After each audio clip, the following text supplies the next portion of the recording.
Esse podcast apresenta recursos de acessibilidade. Acesse labpp.unb.br. Labiar. Labiar. Labiar. Labiar. Labiar.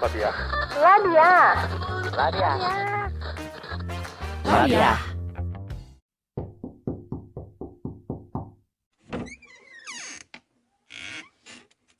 Olá, Rafael. Olá, convidados. Bem-vindos ao Laboratório de Publicidade, mais conhecido como Lab. Acomodem-se, que a leitura começará em breve. Sentem-se onde quiserem. O laboratório é bem grande. Hoje, iremos contar um relato muito interessante. Que está mais para um spin-off. Muito bem lembrado, Rafael. Se importaria de adicionar um clima a mais para essa narração? Com todo prazer.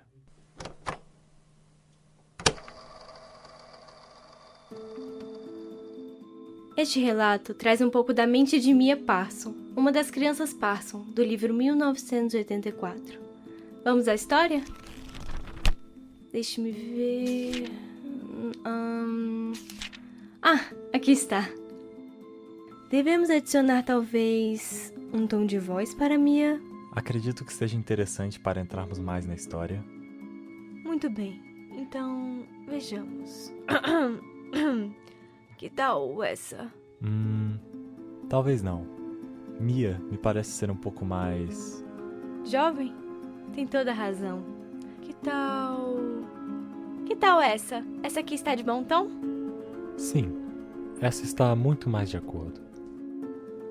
Perfeito. Então esse será o tom de voz de Mia enquanto leio. Vamos à história? Mia começa seu relato bem assim. Muitos anos se passaram desde a última vez em que vim aqui, mas pouco tempo desde que pensei no porquê queria voltar. Sei que é errado pensar, mas me pego pensando no motivo de meus pensamentos desde o ocorrido. Meu irmão, meu camarada, havia denunciado nossa mãe para a polícia do pensamento enquanto eu ainda era jovem, quase criança. O motivo? Talvez medo demais? Nunca entendi o real motivo das coisas, mas continuo confiando no meu camarada veementemente. E claro que isso era algo a ser observado. Um passo muito suspeito. Aprendemos desde a infância a ficar de olho nos que tinham muito medo e nos que tinham muito ímpeto. Esses eram sempre os mais corruptos, adeptos do duplo pensamento.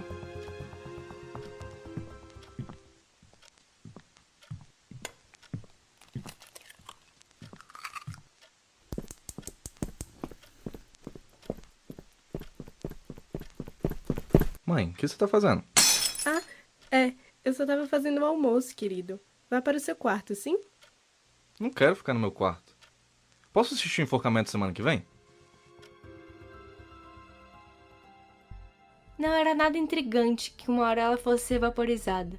Tinha tanto medo que às vezes não se dava conta de realizar as próprias tarefas, ou de limpar o quadrinho do grande irmão que tínhamos em casa. Sempre tinha um cantinho de poeira. O quadrinho era no geral bem limpo, mas aquele cantinho de poeira... Se eu alcançasse na época, eu teria soprado e aquela poeira teria sumido, assim como minha mãe sumiu. Foi denunciada pelo meu camarada e sumiu.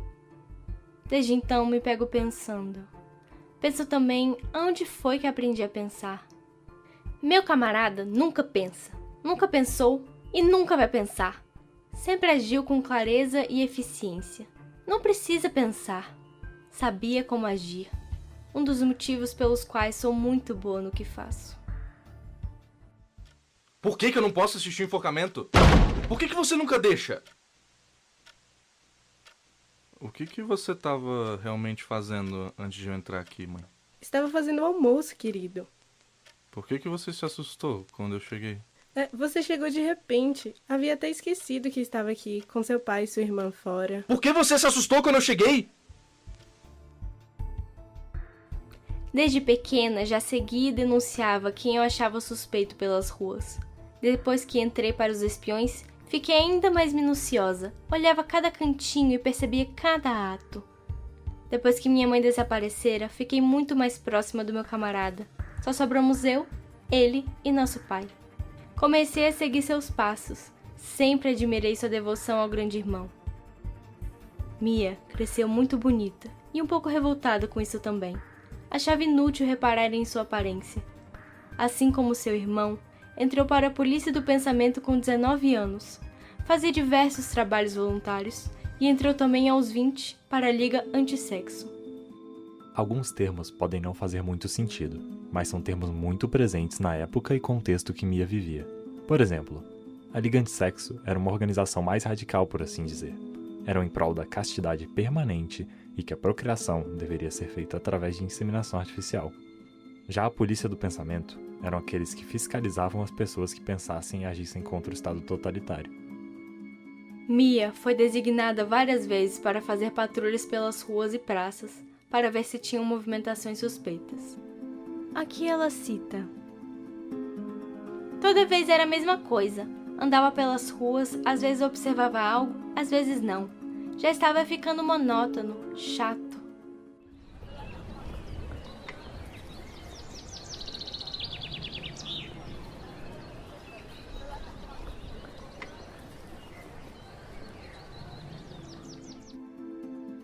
Quando eu era pequena, sair da trilha da excursão para investigar parecia mais divertido. Era divertido pegar alguém no flagra, investigar um detalhe suspeito. Mas andavam cada vez mais escassos esses momentos. Quando pegava alguém, eram sempre os mais velhos. Uma geração perdida. Mas pelas ruas haviam mais proletas do que pessoas a se vigiar. Estava fazendo minha patrulha certa vez e me deparei com uma loja abandonada. Não que muitas não estivessem, mas essa, de alguma forma, me chamou a atenção. Tem uma passagem muito interessante em que Mia fala dessa loja.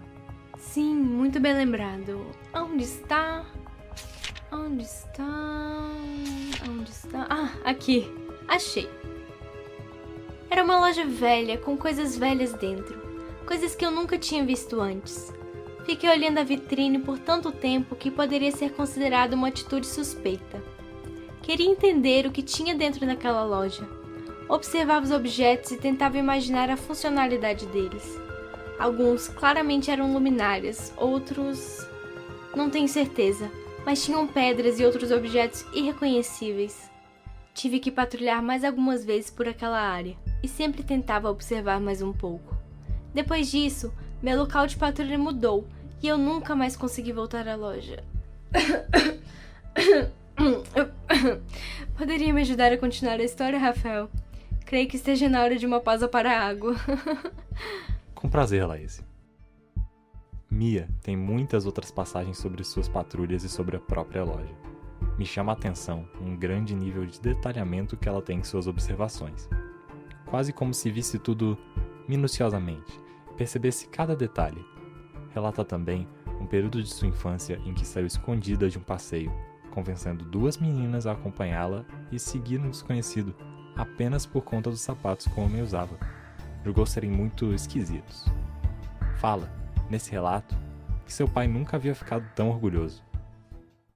Minha delinquentezinha, cada vez mais esperta, quando entrar os espiões, ninguém te segura. Eu já espalhei para todo mundo do trabalho. O Winston adorou saber dessa história. Pode deixar que eu sumo daqui. Muito obrigada. Disponha. Vamos lá.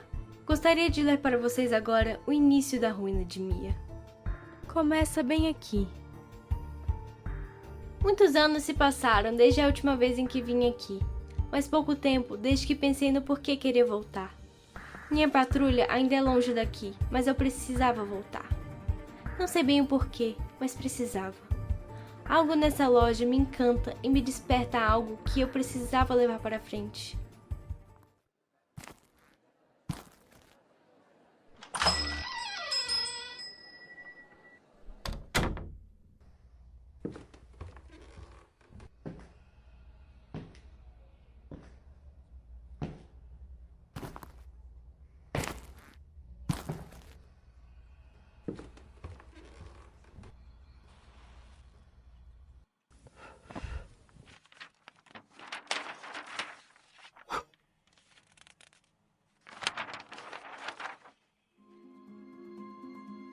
Algo no cheiro de mofo e café me encantavam dentro daquele lugar.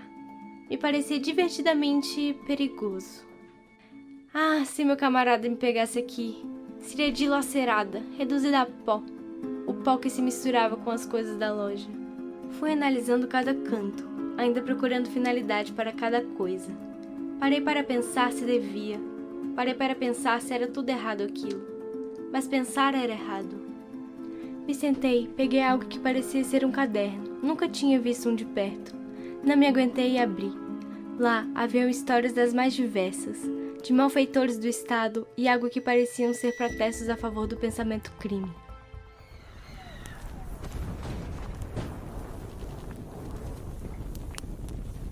Liberdade. É a liberdade de dizer que 2 mais 2 são 4. Se isso for admitido, tudo mais é decorrência. Enquanto eles não se conscientizarem, não serão rebeldes autênticos e, enquanto não se rebelarem, não tem como se conscientizar.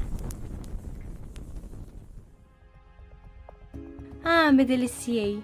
Que fim será que todos esses miseráveis tiveram? Só de imaginar os mais diversos tipos de tortura que teriam passado. Será que todos haveriam sido vaporizados? Ou alguns ainda estariam sofrendo? Nem tudo eu consegui entender. Usavam algo que parecia ser um dialeto muito antigo. Palavras que eu nunca ouvi falar. E assim se passaram horas e horas comigo naquela loja. Escutei um barulho. Me assustei e saí correndo. Só assim para me tirar daquele lugar. Já estava fazendo o errado, agora teria medo? Mia conta que voltou a si assim que chegou em sua casa. Sua consciência pesou e não conseguiu dormir naquela noite. Nem nas noites seguintes. Era bárbaro como mentalmente se dilacerava por ter tido o ato da curiosidade. Bárbaro? Ela estava ficando maluca. Não só fazia isso, como começou a se questionar de seus próprios genes. O que seu irmão e seu pai pensariam dela? E o grande irmão? Se é que ela era realmente filha e irmã de tais pessoas? Começou a se perguntar se realmente seus atos vinham dela mesma ou de alguém que poderia estar agindo contra ela. Realmente estava ficando maluca.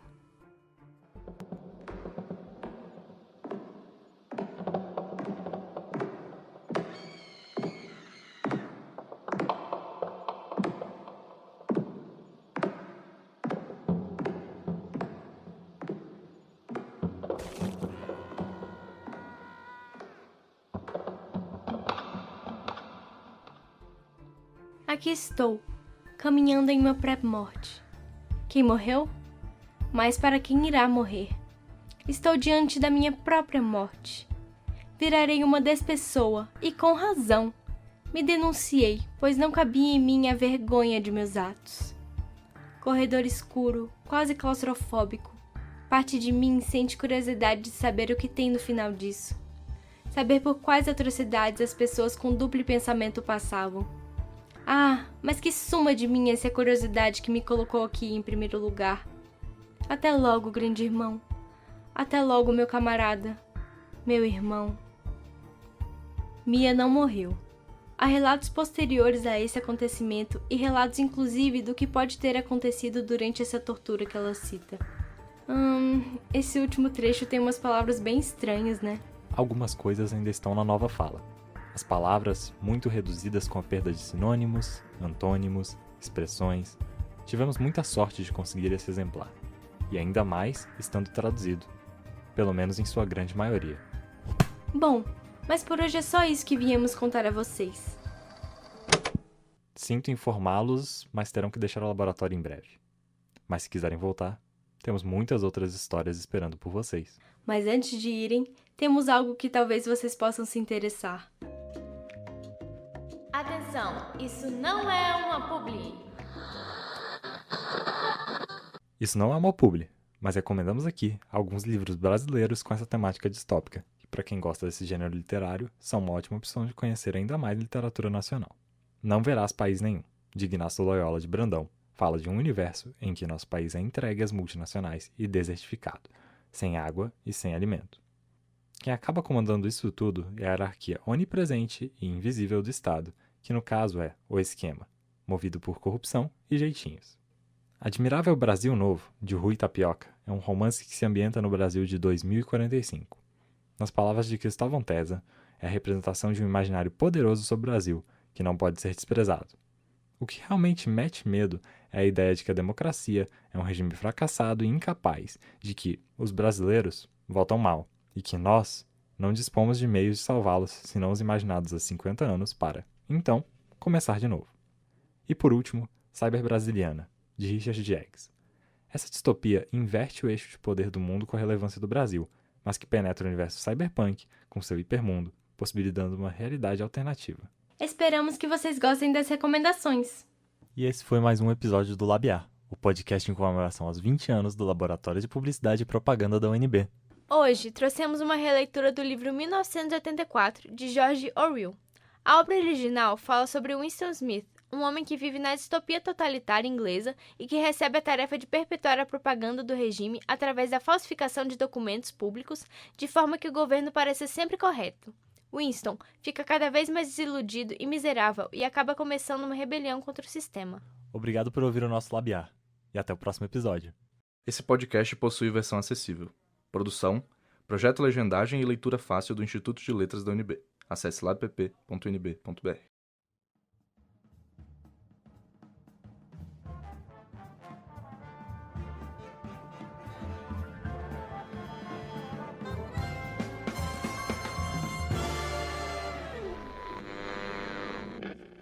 Laboratório de Publicidade e Propaganda. Criatividade em todos os sentidos.